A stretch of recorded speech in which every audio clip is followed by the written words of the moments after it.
Okay, we're gonna tie the Carp Nugget, which is a little carp fly, sits hook point up, and it has a brush in front of all the weight that really helps to soften the impact as you're casting onto the water.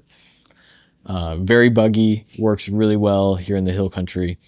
We're gonna tie it in like a natural color, which is probably my favorite to throw, but black and craw, olive, all those work.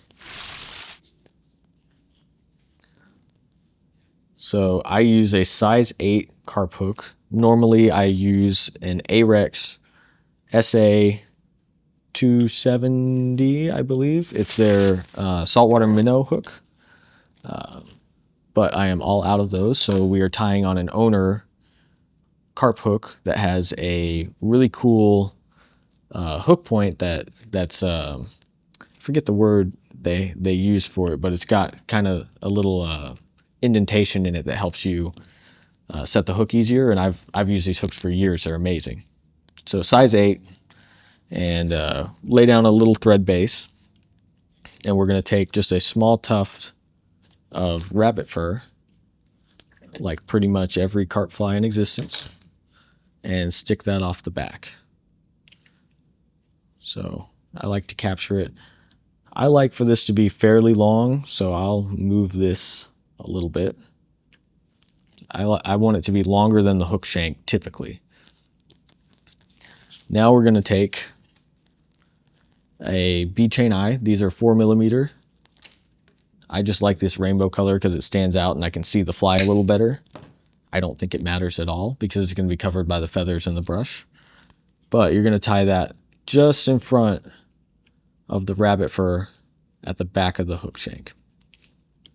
And this fly, I wanted it to have a wider profile to kind of match some of the clams and other forage that I keep seeing the carp eating. So these eyes help to prop up the material that's all in front of them. So once you've tied that in, we're going to take a little piece of 50-pound braided Power Pro, and you're going to tie that in front of the eyes and wrap it back just behind the eyes on top of that rabbit fur.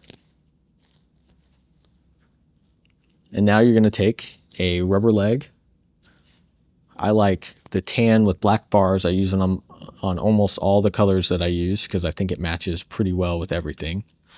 And fold it around, bring it in front of the eyes and then back over the top.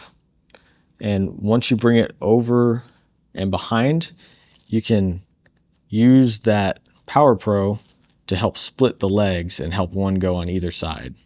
And so we're going to fold this forward in a little bit, and you can use that to help you line up those legs.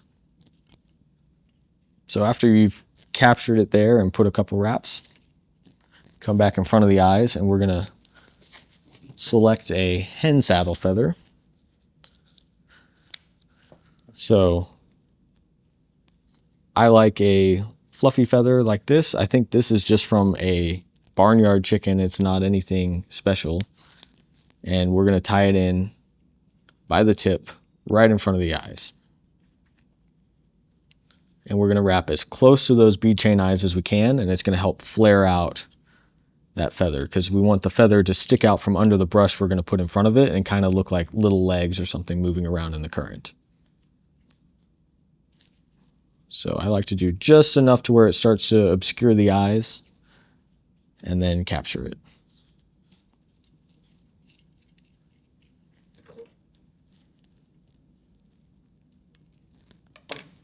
And now I'm going to stroke all those fibers back and wrap back over them a little bit. And then I'll push them forward a little and do a couple tight wraps. And that's going to move all the material back and flare it a little bit. And then we're going to fold this Power Pro forward with one 3mm brass or stainless steel bead. It doesn't take much, but just a little bit of extra weight helps the fly get down better. And it's just going to sit on top of the feather here, right in between the bead chain eyes. You'll fold the Power Pro back because it's slippery and you don't want that to come out, and then wrap up over it. So I like to use these little brushes. They're made out of EP fiber and like it's the Lucent Wrap synthetic. It looks really buggy. You can make your own. You can buy something on the market and trim it, but I like to make them, and this is what I use for the front of the fly. And it sits in front of all the weight that's on the fly, so as it hits the water, you've got all this surface area from the brush that's helping to spread the impact.